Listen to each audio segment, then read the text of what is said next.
Yo yo yo! Salut les turfeuses, salut les turfeurs! Bienvenue pour un nouveau pronostic de Benoît Requin! Merci pour vos likes, pour vos commentaires. N'hésitez pas à vous abonner pour recevoir tous mes pronostics tous les jours. Et n'hésitez pas à rejoindre ma communauté pour avoir accès à tous les tickets pour la course du Quintet. Ok, place au pronostic du Quintet du mercredi 4 novembre, direction Nantes, pour le Grand National du Trot Paris Turf, Trot attelé, 3000 mètres, 16 partants, réunion 1, course 2, indice de confiance 4 sur 5. Bon là on est plutôt confiant pour ce Quintet, mais c'est du trot attelé, et bien sûr on n'est jamais à l'abri des disqualifications, donc à jouer quand même avec modération. Cette vidéo, je la tourne avant l'arrivée du Quintet de ce mardi. Je reviendrai dessus demain. Petit retour sur le Quintet du lundi 2 novembre. Ah, il y a eu quelques casseurs de tickets à l'arrivée. Bon, pour le niveau Yo-Yo Total VIP, j'ai quelques tickets qui sont passés, comme un couplet, un 2 sur 4. Il y a mon cheval du jour aussi qui est passé. Il y avait un tiercé ordre, mais ça payait pas. Un désordre Quintet aussi, mais il n'a pas payé et je ne le compterai pas dans le total des gains du niveau Yo-Yo Total VIP. Depuis le mois d'octobre, on a atteint la somme folle de 13 604 € de gains sur le niveau Yo-Yo Total VIP. Et donc c'est le niveau qui donne accès à tous mes tickets pour la course du Quintet. N'hésitez pas à rejoindre ma communauté et vous récupérez tous mes tickets dans l'onglet communauté. Ok, c'est parti, on commence le pronostic et on commence avec le numéro 1, Echo de Champ-le-Cy. Il reste sur un échec, mais avant ça il faisait toutes ses courses, donc mieux vaut lui redonner sa petite chance, on ne va pas le condamner bien sûr trop vite. Le numéro 2, Firecracker. Il est régulier, il est en forme, il fait face à un bel engagement au premier poteau, il est incontournable. Le numéro 3, Fashion Queen. Ses 4 dernières courses, 4 échecs. Il sera à nouveau en mode compétition, déféré des 4. Il va tenter de remettre les pendules à l'heure. Et on écoute Philippe Allaire. Je ne m'attendais à mieux de la part de Fashion Queen pour son retour à Vincennes sur la petite piste. Peut-être l'avais-je trop travaillé. Je lui ai redonné de la fraîcheur depuis. Elle découvre un bon engagement en tête. Pour autant, ce n'est pas une toute première chance. Il faut qu'elle me rassure un peu. Elle va essayer d'accrocher une petite place. Le numéro 4, Désir Castelet. Ses 2 dernières courses sont excellentes. Il sera piloté par Gabriel Gélormini. Il a encore une belle carte à jouer. On écoute Yannick Desmet. Désir Castelet s'est très bien comporté à Lisieux où il a été devancé par les 2 chevaux de la course. J'avais envisagé de le présenter à Argentan, mais j'ai préféré cet engagement au premier échelon. J'effectue un long déplacement avec des ambitions. Son partenaire le connaît parfaitement. S'il peut le cacher non loin de la tête, il sera redoutable pour le podium. Il est super chaud.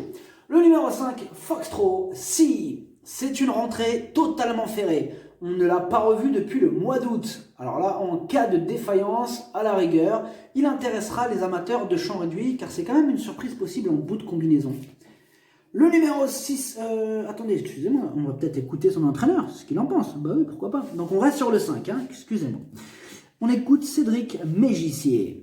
J'avais prévu de lui faire sa rentrée mi-octobre à Angers, mais Foxtrot Si a été éliminé. Aussi, c'est une reprise. Il a du travail derrière lui et j'ai essayé de compenser par le travail. Il a souvent besoin d'au moins une course pour être opérationnel. Ici, cela paraît dur pour les premières places face à quelques rivaux affûtés, mais il peut compléter l'arrivée. Le numéro 6, Crusoe Danama. Entraîné et piloté par Jean-Michel Bazir, il reste sur un échec et une disqualification. C'est vrai que ça refroidit un peu, mais attention, ses moyens sont évidents, il s'annonce redoutable. Il y a de la revanche dans l'air pour le numéro 6, on écoute Jean-Michel Bazir. Crusoe Danama vient de jouer de malchance à Vincennes, où il avait très bien gagné. Comme il n'a pas eu une course dure, j'ai pris la décision de le déclarer partant au départ de cette étape nantaise du GNT. Il est bien placé au premier poteau. Personnellement, je suis convaincu qu'il dispose d'une première chance. Le numéro 7, Capitaine France. Il restera ferré et il n'est pas encore à 100%. Il faudrait donc la défaillance de plusieurs chevaux en vue pour qu'il puisse gratter une éventuelle 5e place. On écoute William Bijon. Capitaine France n'était pas au mieux cet été et n'était pas tranchant lors de ses 2 courses de remise en jambes. Depuis, j'ai intensifié ses exercices et il me paraît plus réveillé. Cela dit, il n'est pas encore au top et cette sortie a pour but de le dérouiller. Il restera ferré et face à de tels rivaux, il n'aura pas la partie facile. Le numéro 8, et voilà de Muse. Il donne toujours son maximum en compétition, il est déféré des 4, il est au premier poteau et confié à Eric Raffin, bien sûr qu'on le garde. Le numéro 9, Duel du Gers. C'est un champion, il a remporté ses 5 dernières courses, mais il est à court de conditions, totalement ferré et aux 25 mètres. Cette course n'est pas un objectif. Sur sa classe, à la rigueur, on peut le glisser à l'arrière d'un champ réduit, pourquoi pas. On écoute Mademoiselle Alice Dubert. Duel du Gers est actuellement sous ma responsabilité pour qu'il se change les idées à la mer. Il avait déjà fait un séjour à l'écurie avant sa victoire à Cran. Il a décompressé depuis son dernier succès et n'est pas affûté pour cette rentrée. Cette course va lui permettre de gagner en condition, avant de retourner chez Mathieu à Brivard. Pour d'autres objectifs, il est préférable d'attendre pour le retenir. Donc, elle nous incite clairement à écarter son cheval. On va lui faire confiance, ne soyons pas plus royalistes que le roi. Bon, même si c'est vrai qu'on s'est déjà fait avoir par des entraîneurs. Mais c'est rare, c'est plutôt très rare. Mais bon, elle nous dit de l'écarter. Donc, on va lui faire confiance. Le numéro 10, Diamant du Trébat. Sa discipline de prédilection, c'est le trot monté. Cette sortie a surtout pour but de le préparer à un futur engagement sous la selle. Outsider, on écoute Pascal Montulé. Diamant du Trébat réalise une excellente saison sous la selle. À l'attelé, il manque sérieusement de maniabilité. Cette course va lui permettre de peaufiner sa préparation en attendant le prix de l'île d'Oléron, disputé le 19 novembre à Vincennes. Il sera ce jour-là idéalement engagé à la limite du recul. Mercredi, vous pouvez l'écarter. Bon, lui aussi nous dit carrément vous pouvez l'écarter, on le raye. Le numéro 11, Dostoevsky, c'est une rentrée totalement ferrée et aux 25 mètres, je l'écarte. On écoute Jean-Michel Bazir pour le 11. Après ses bons résultats, je lui ai accordé un break volontaire. Mercredi, il s'agira pour Dostoevsky d'une rentrée. Handicapé de 25 mètres et ferré, je vous invite à le revoir. Le numéro 12, Fakir du Loro, c'est un crack. Ses 3 dernières courses sont excellentes. Il sera pieds nus pour l'occasion et même aux 25 mètres, il va en faire souffrir plus d'un sur sa route. Et on écoute Mickaël Charuel. Je me doutais qu'Élite Beaufour, avec un grand Jean-Michel Bazir comme d'habitude, serait dur à battre à Angers. Même en repoussant l'attaque de Contrée d'Érable, je vous avoue que Fakir du Loro m'a encore laissé une impression favorable. Il a parfaitement récupéré. Il devrait encore fournir sa meilleure valeur. Il y a quelques clients, mais si tout se passe bien, il devrait alors lutter pour les premières places. Il est archi super chaud. Le numéro 13, Blues d'Ourville. Il est en forme, il a remporté sa dernière course. Bon, désormais, sa marge se réduit. Et en plus, il part aux 25 mètres. Mais il va encore faire de son mieux. C'est donc une surprise possible en bout de combinaison. Attention à lui. On écoute Mademoiselle Virginie Moquet. À Laval, Blues d'Ourville a encore fourni une excellente valeur. À l'entraînement, rien ne s'opposait à le voir signer une belle performance. Il n'a pas été revu depuis car j'ai préféré éviter de le courir à Vincennes. Il va encore défendre chèrement ses chances, mais au 2e échelon et au vu de l'opposition, il peut tout aussi bien se classer 6e ou 7e. Avec lui, ce n'est que du bonus désormais. Le numéro 14, Colonel, c'est une rentrée après maladie, là il est totalement ferré, il est au 2e échelon. Cette course n'est pas dans son viseur, c'est non. Et on écoute Jean-Michel Bazir. Colonel a été malade et cette reprise de contact avec la compétition lui sera nécessaire. Au 2e échelon, sa tâche sera compliquée, il va garder ses fers et il faut le regarder courir uniquement.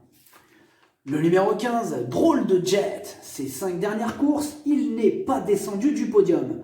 Mais voilà, c'est une rentrée totalement ferrée, il va carrément devoir rendre 50 mètres.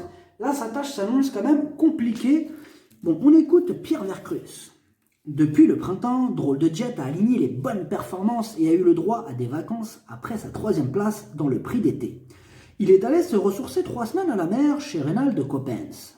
Il n'est pas affûté pour cette rentrée et a besoin de courir. Rendre 50 mètres à des chevaux au top n'est jamais facile. De plus, il restera ferré. Sa tâche s'annonce compliquée, nous dit-il. Le numéro 16, Clegs Deschamps. Il est excellent mais au trot monté. Là maintenant, c'est vrai qu'il manque quand même de maniabilité au trot attelé. Il sera déféré des 4, mais il part aux 50 mètres. Donc du pour et du contre. Il a pas mal de contre aussi. Là, c'est clair qu'il n'aura pas le droit à l'erreur pour espérer accrocher une éventuelle 5e place.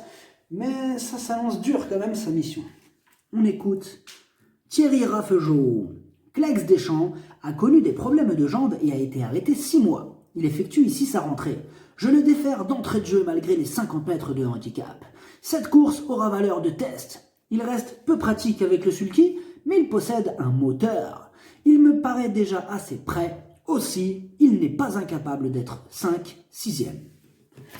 Le pronostic, ça donne 6, 4, 12, 2, 8, As, 3, 13, cheval de complément le 5, si jamais il y a un autre nom partant, et ça peut arriver, on a déjà vu ça, le 16. Merci d'avoir suivi cette vidéo, n'hésitez pas à vous abonner pour recevoir tous mes pronostics tous les jours, et n'hésitez pas à rejoindre ma communauté pour avoir accès à tous les tickets pour la course du Quintet, à jouer avec modération, bonne chance, chopez-le moi, ciao.